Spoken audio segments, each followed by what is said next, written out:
Urdu cover के मुअज़्ज़िज़ दोस्तों, जिस कबर पर आप जूते पड़ते हुए देख रहे हैं, ये कबर एक मुसलमान की है और ये भारतीय पंजाब में वाक़ है। इस कबर पर जूते मारने वाले सिख यात्री हैं जो यहाँ मौजूद गुरुद्वारे की ज़ियारत करने के लिए आए हैं। आखिर एक मुसलमान की कबर की बेहुरमती क्यों की जा रही है और इसके पीछे की कहानी क्या हो सकती है?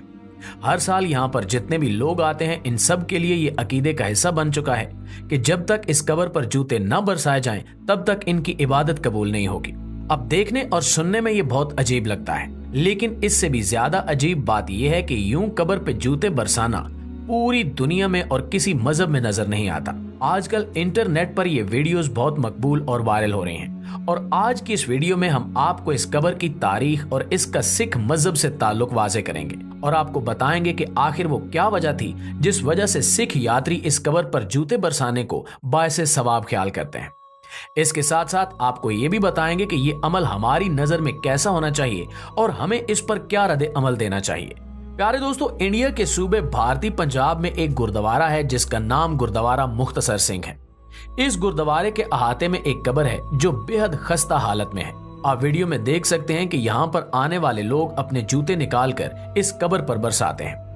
यहाँ पर आने वाले हर यात्री पे लाजिम है कि वो इस कबर पर कम से कम 5 जूते जरूर मारे ताकि उसकी इबादत कबूल हो सके। सिख मजहब की लिखी हुई किताब ग्रंथ साहब के मुताबिक ये कबर एक मुसलमान मुगल ओहदेदार नूरुद्दीन की है। ये वाकया 17वीं सदी का है जब एक मुगल ओहदेदार भेष बदलकर और सिख मजहब का एक पैरोकार बनकर सिखों के 10वें गुरु गोबिंद सिंह का मोतमद बना हुआ था। यहाँ पर हम आपको ये बताते चलें कि सिख धर्म के मुताबिक इनके 10 गुरु हैं और गोबिंद सिंह इनके 10वें और आखिरी गुरु थे, जिसके बाद गुरु आने का ये सिलसिला खत्म हो गया और सिख मजहब के पैरोकार इन्हीं 10 गुरुओं की पूजा करते हैं। ये लोग एक अल्लाह पर ईमान भी रखते हैं जिसे ये सच्चे बादशाह के नाम से पुकारते हैं। वक्त के साथ साथ सिख धर्म में भी शिरकिया अकायद और रसूम दाखिल हो चुके हैं जिसमें ये अपने 10 के 10 गुरुओं को खुदाई मामलात में दखील समझते हैं। प्यारे साथियों, मुगलिया सल्तनत की हुक्मरानी के दौरान सिखों और मुगलों की बेशुमार जंगें हुई। गो के दरमियान में कहीं कहीं इनके दरमियान सुलह नामे भी तहरीर किए जाते रहे, लेकिन इसके बावजूद सिखों और मुगलों की आपसी लड़ाइयां चलती रहीं।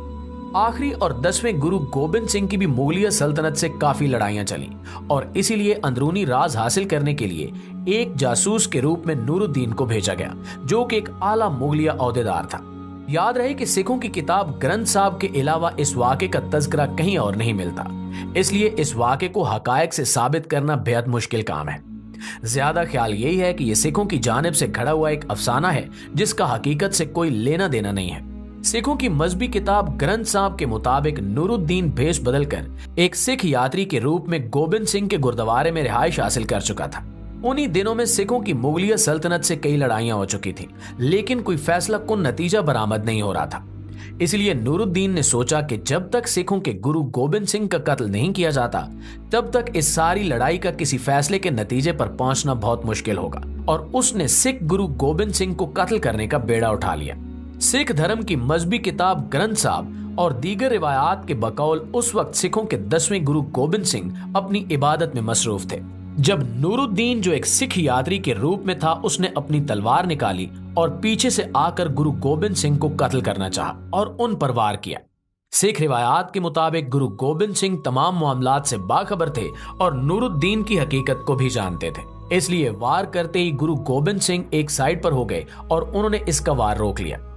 इसके बाद इन्होंने अपने हाथ में पकड़े हुए धाती बर्तन को नूरुद्दीन के सर पर पूरी ताकत से मारा, जिसकी ताब न लाते हुए नूरुद्दीन मौके पर ही मर गया। इस वाक़े पे गुरु गोबिंद सिंह ने नूरुद्दीन को बद्दुआ दी कि सामने से हमला करने वाले इज्जतदार होते हैं, लेकिन पीठ पीछे से हमला करने वाले को किसी भी सूरत बर्दाश्त नहीं किया जा सकता। तुम्हारी कब्र को कयामत तक जलीलो रुस्वा किया जाता रहेगा और यही तुम्हारी सजा होगी। गुरु गोबिंद सिंह की इस बद्दुआ को ग्रंथ साहब में भी लिखा गया है और दीगर रिवायात के मुताबिक भी ये बद्दुआ कबूल हुई और नूरुद्दीन की कब्र को उसी गुरुद्वारे के अहाते में बनाया गया। इसके बाद गुरु गोबिंद सिंह की जानिब से हर सिख यात्री पर यह लाजिम करार पाया कि वो जब भी इस गुरुद्वारे की ज़ियारत को आए तो नूरुद्दीन की कब्र पर 5 जूते जरूर मारे,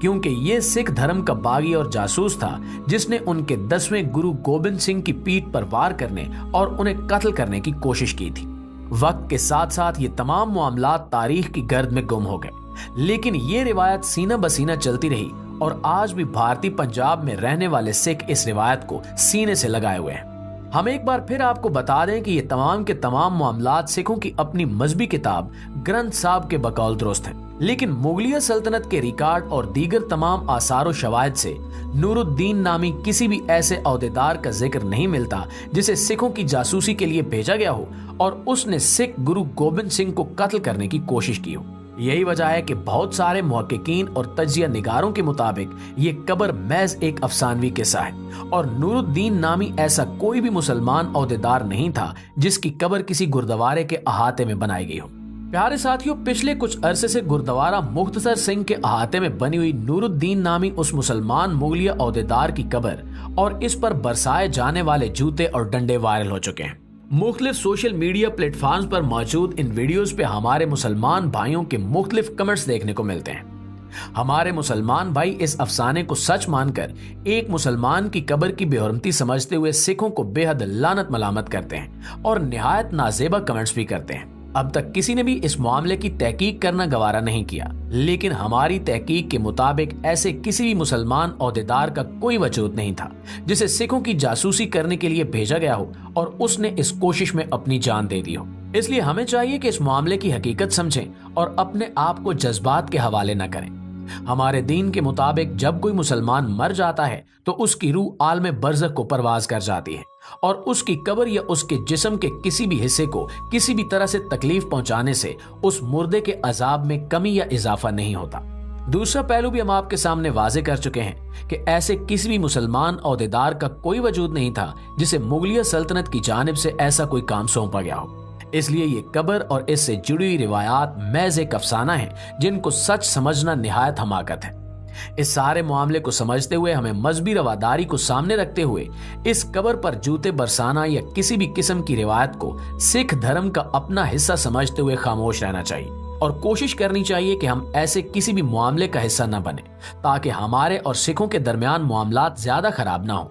आप समझ सकते हैं कि पिछले कुछ अरसे में हिंदुस्तान में खालिस्तान की तहरीक एक बार फिर से जोर पकड़ रही है। अकलमंदी का तकाजा यही है कि तमाम हालातों वाकयात को दुरुस्त तरीके से समझा जाए और इस तरह के छोटे मोटे मामलात को पहाड़ बनाने की बजाय इन्हें नजरअंदाज किया जाए ताकि कल को अगर हमारे पहलू में एक और रियासत बने तो हमारे उनके साथ ताल्लुकात खुशगवार हों। जब हम ये जान गए हैं कि ऐसे किसी भी मुसलमान अहदेदार का कोई वजूद नहीं था तो हमें चाहिए कि इस मामले को हम तहकीक के बलबूते पर हल करें और अगर हम हल ना भी करें तो सिखों को उनके हाल पर छोड़ दें, तब भी इससे कोई फर्क नहीं पड़ता। जैसा कि हजरत अब्दुल्ला बिन जुबैर रजी अल्लाह ताला अन्हो जब अपनी माँ इस्मा बिनते अबू बकर रजी अल्लाह ताला अन्हो के पास गए और कहा कि अम्मा मुझे डर है कि हजाज बिन यूसुफ की फौजें मुझे कत्ल करने के बाद मेरी लाश का मसला करेंगी और मेरे आज़ाद काट देंगी, तो इस पर सैयदा ने इरशाद फरमाया कि मेरे बेटे ज़िबा हो जाने के बाद बकरी को उसकी खाल उतारने या उसका गोश्त बनाने से कोई तकलीफ नहीं होती।